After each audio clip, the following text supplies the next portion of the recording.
United States Democratic Senator Elizabeth Warren has announced that she is establishing an exploratory committee to consider a presidential run in 2020. The move, the first by a high-profile Democrat for 2020, allows Ms. Warren 69 to ramp up her fundraising. In October, Ms. Warren revealed the results of a DNA test she said proved her Native American heritage. After she was taunted by President Donald Trump, it immediately sparked speculation that she would run for the presidency. In a video address posted on social media on Monday, the progressive Massachusetts senator outlined her vision for a United States that she said would offer opportunities to all Americans. Every person in America should be able to work hard, play by the same set of rules, take care of themselves, the people they love. That's what I am fighting for. That's why I am launching an exploratory committee for president. I need you with me. https://t://colby.nl to I1M8 of Speak. Twitter, @Planine Farini. End of Twitter post by @Warren. Every person in America should be able to work hard, play by the same set of rules, and take care of themselves and the people they love. She said, that's what I am fighting for, and that's why I am launching an exploratory committee for president. I need you with me. Ms. Warren, a former Harvard Law School professor, campaigned in 2016 with Democratic presidential candidate Hillary Clinton. She has frequently faced attacks from the White House and the Republicans over whether she used claims of Native ancestry to advance her career. Earlier this year, Mr. Trump described her as a fake Pocahontas and challenged her to take a DNA test.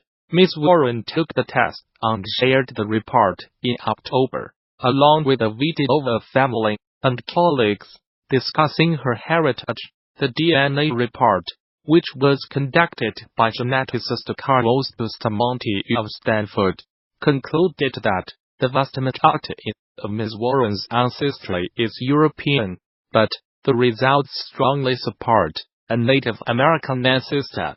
Pocahontas was the daughter of a 17th century indigenous chief. Two Scandinavian women tourists have been found dead in Morocco, with cords to their necks, the country's interior ministry said.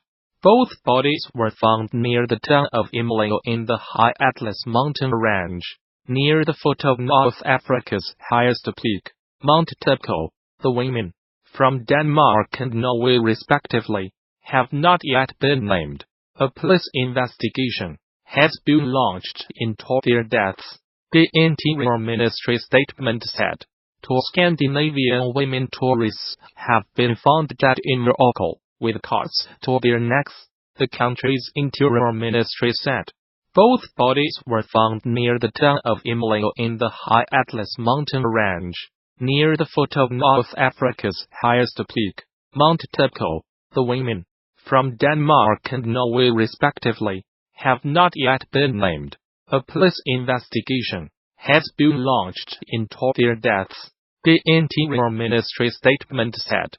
The United States military says it has killed 62 fighters from the Islamist group Al-Shabaab in 6 airstrikes in Somalia. 4 airstrikes on Saturday killed 32 militants, and a further 2 on Sunday killed 28, it said in a statement. These were the deadliest air attacks in Somalia since November 2017, when the United States said it had killed 100 militants. Somalia has seen a sharp increase in the number of airstrikes and casualties since President Donald Trump took office in the United States in January 2017.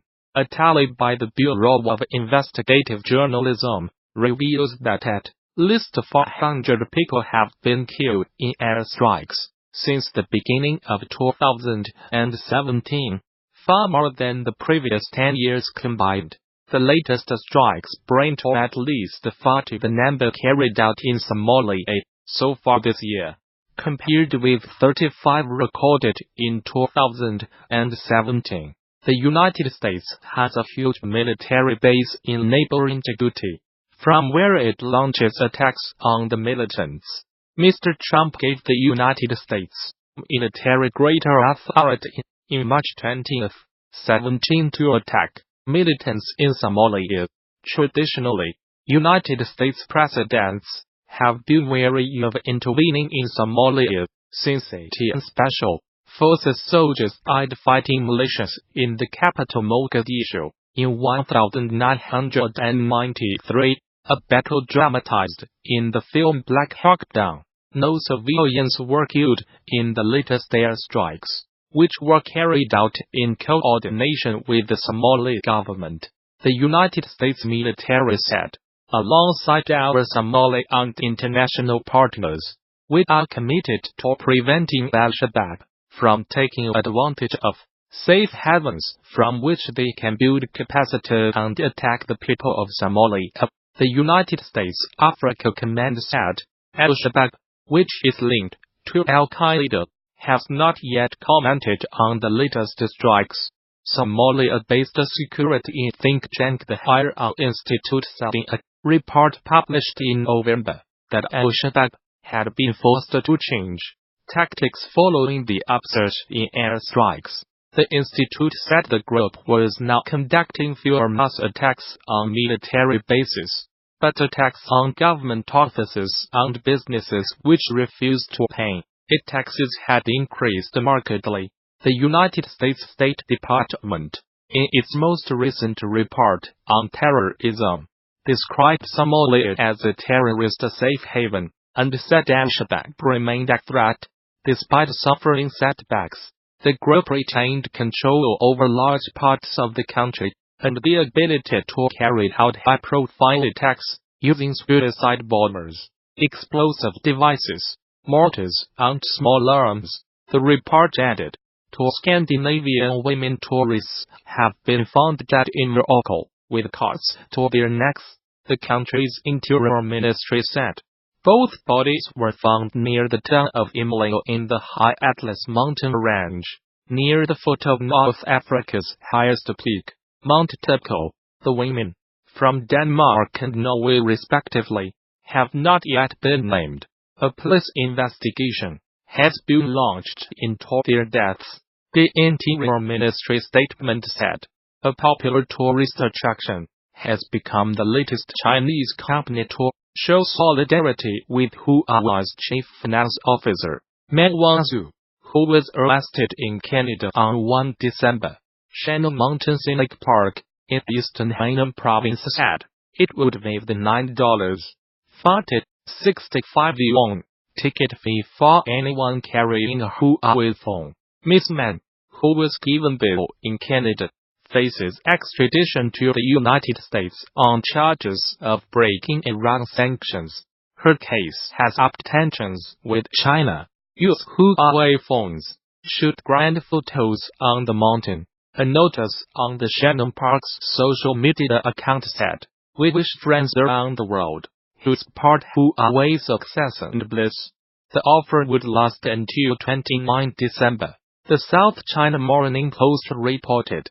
But it was met with some criticism among China's social media users, who claimed it was discriminatory. Huawei phone owners are being offered other enticements too.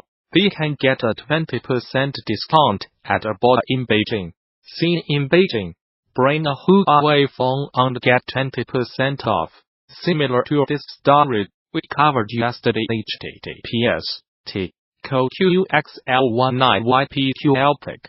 Twitter.com Sokolov.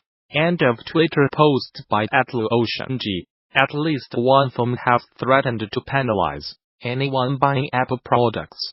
A few days ago, Manpada Shenzhen-based LED and display manufacturer offered subsidies to any employees buying Huawei phones. It also pledged to fine anyone who bought an Apple iPhone. United States prosecutors alleged Ms. Meng, 46 used a Huawei subsidiary called Skycom to evade sanctions on Iran between 2009 and 2014. They also allege she publicly misrepresented Skycom as being a separate company from Huawei, and that she deceived banks about the true relationship between the two companies. Ms. Man, who is the daughter of Huawei's founder, has denied any wrongdoing and said she will contest the allegations. Life of Huawei's high-flying heiress. The United States has been investigating the Chinese telecoms giant, the world's second-largest smartphone maker, since 2016, believing that it used Skycom to bring United States manufacturing equipment and millions of dollars in transactions to Iran in violation of sanctions. Ms. Man's detention comes amid an increasingly acrimonious trade dispute between Washington and Beijing. China is angry at her detention, saying she has not violated any laws.